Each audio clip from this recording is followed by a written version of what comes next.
तो next case start करते हैं, केस नंबर 2A, सेकंड का फर्स्ट पार्ट। देखो इस बार कुछ क्वेश्चन ऐसा आएगा, यहाँ पर क्या होगा कि दो पार्टनर्स पुराने हमेशा की तरह, सी ज्वाइन करेगा, सी का शेयर आपको दिया होगा 1/10 शेयर, लेकिन अगर सिर्फ इतना दिया होता तो केस फर्स्ट बन जाता, फर्स्ट का ये पार्ट। आगे भी कुछ और मेंशन होगा जो इसको केस नंबर 2 बनाने वाला है, वो है, देखो आगे लिखा acquires equally from A and B. इसका मतलब इस बार आपको सी का शेयर गिवन होगा और आगे वो बताएंगे कि वो शेयर जो सी है वो किस रेशो में ए और बी से लेगा। एक एग्जांपल करते हैं पहले की तरह ताकि आपको अच्छे से क्लियर हो जाए। ध्यान से नोटिस करो, ध्यान से देखो। फादर मदर पर चलते हैं 2 मिनट के लिए। पापा और मम्मी जी, फादर के पास पड़े मान लेते 50,000 रुपीज़, मदर के पास पड़े 40,000, फाइन। अब उनके बेटे को इस बार उनका बेटा लिमिट वाला फ़ोन मांग रहा है, वो कह रहा है मुझे सिर्फ 10,000 वाला फ़ोन ले दो, फाइन।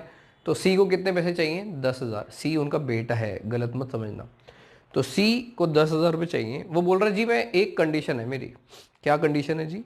वो कह रहा है मैं दोनों से इक्वली लूँगा पैसे, मतलब 10,000 उसको टोटल चाहिए, वो दोनों से इक्वली ले रहा है। इक्वली का मतलब क्या हुआ? 5-5 हज़ार शायद, समझ रहे हो ना भाई? दो जनों से इक्वली 10,000 लेने का मतलब क्या हुआ? दोनों से 5-5 हज़ार लो। अगर 3 जनों से इक्वली लेना होता तो शायद आप 4/3 3,333 एक जने से लेते। Are you getting my point? समझ में आ रही बात? तो यहाँ पर वो क्या कह रहे हैं, सी को 10,000 की नीड है, यानी कि सी का शेयर आपको गिवन होगा और वो बताएंगे कि वो सी जो अपना शेयर है वो किस रेशो में और बी से लेने वाला है। अभी यहाँ पर तो इक्वली लेते हैं हम 1:1 में। तो देखो कैसे इसको प्रेजेंट कैसे करना चाहिए, बहुत सिंपल है यार। मतलब तो हमें समझ में आ गया, फादर भी 5,000 दे देगा तो फादर के पास बचेंगे 45,000। मदर भी 5,000 दे रही है अपने बेटे को तो उनके पास बचेंगे 35,000। सी के पास 10,000 आ जाने, फाइन। प्रेजेंट कैसे करेंगे, लेट्स चेक। ध्यान से देखो, एफ का एग्जिस्टिंग शेयर कितना है? 50,000, फाइन। एफ कितना सेक्रीफाइस कर रहा है पता है आपको? वो 10,000 का आधी अमाउंट दे रहा है, यानी कि 10,000 इंटू 1/2, यानी कि वो 5,000 देगा। तो एफ के पास बचेंगे कितने पैसे? 50 में से 5 गए, बचा 45,000, फाइन।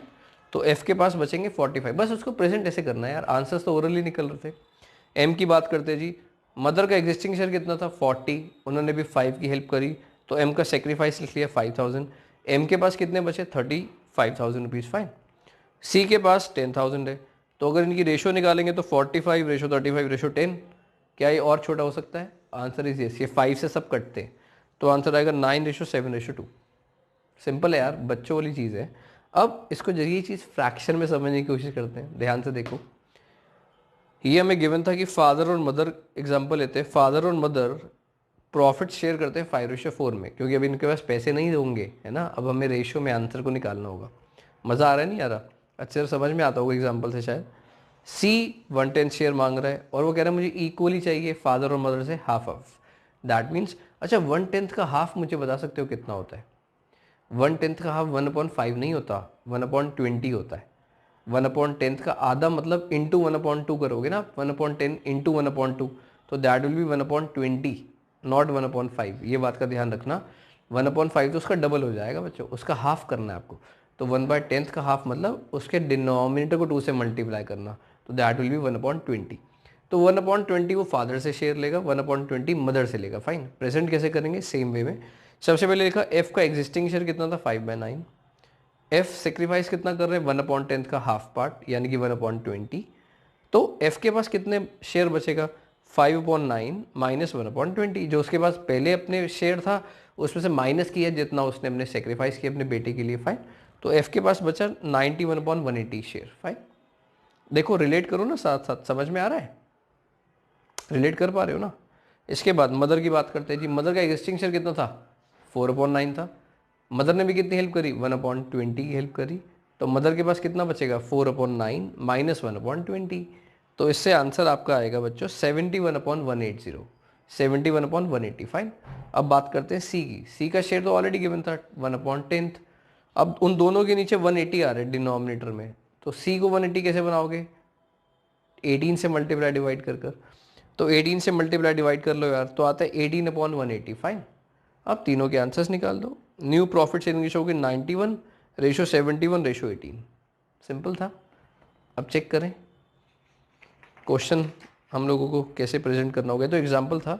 अब आते हैं वापस उसी पर, ध्यान से देखो। ए और बी की रेशियो थी 5:4। अभी क्वेश्चन करा रहा हूँ जैसे बुक में गिवन होता है, वो एग्जाम्पल था अभी।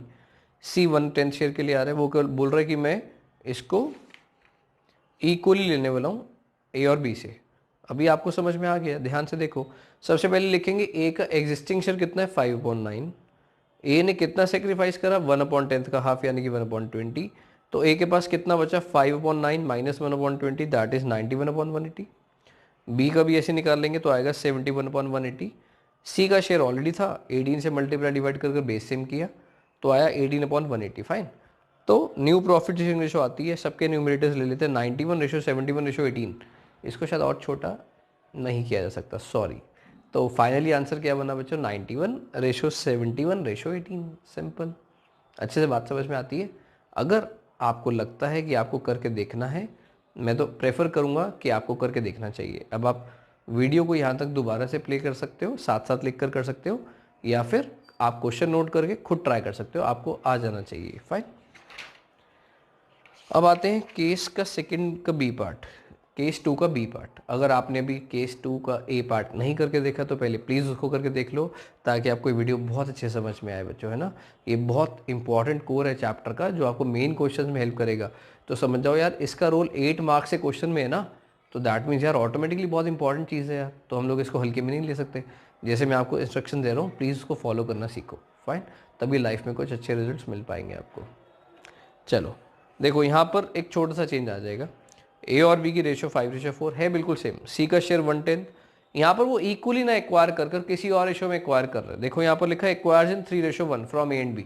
मतलब जो सी अपना शेयर है वो इस बार 3:1 में ले रहा है। मैं रिलेट करता हूँ पहले वाले एग्जाम्पल के साथ। सी को 10,000 चाहिए, वो पापा को बोल रहे हैं जी मैं आपसे 3:1 में पैसे लूँगा, पापा और मम्मी से। तो पापा देंगे 3/4 इंटू 10,000 यानी कि 7,500। मदर देंगी 1/4 इंटू 10,000 यानी कि 2,500। वो इक्वली नहीं ले रहा इस बार, किसी एक स्पेसिफिक रेशो में लेगा। फाइन। करना देखें, मतलब करना चेक करते हैं। देखो बहुत सिंपल है यार, कैसे करेंगे इसको। ए का एग्जिस्टिंग शेयर लिखा, ए कितना सेक्रीफाइस करेगा 1/10 का 3/4 पार्ट ए दे रहा है, तो 1/10 इंटू 3/4 किया तो यानी कि ए कितना दे रहा है 3/40 पार्ट। तो ए का नया शेयर कैसे बचेगा 5/9 इसका ओरिजिनल शेयर था, एग्जिस्टिंग शेयर था, उसमें से 3/40 वाला पार्ट दे चुका है, तो इसके पास बचा 173/360। क्लियर। बी की बात करते हैं, सेम। बी का एग्जिस्टिंग शेयर कितना है 4/9। बी ने सेक्रीफाइस कितना किया, अगेन 1/10 का 1/4 पार्ट यानी कि 1/40। तो 1/40 माइनस करेंगे जब 4/9 में से, तो बी का नया शेयर आ रहा है 151/360। Making sense. क्लियर है। सेम है लगभग एग्जाम्पल 1 जैसा। एग्जाम्पल नंबर 1 में मतलब सेकंड का ए पार्ट में हमने इक्वली लिया था 1:1 में, यहाँ पर हमने 3:1 में लिया। यार कुछ भी तो नहीं है, बहुत ईजी है। इसके बाद सी का शेयर की बात करते हैं तो 1/10 ऑलरेडी है। अब इसका बेस हमें 360 तैयार करना है। कैसे करें, 36 से मल्टीप्लाई डिवाइड कर लेते हैं, तो ये आएगा 36/360। फाइन।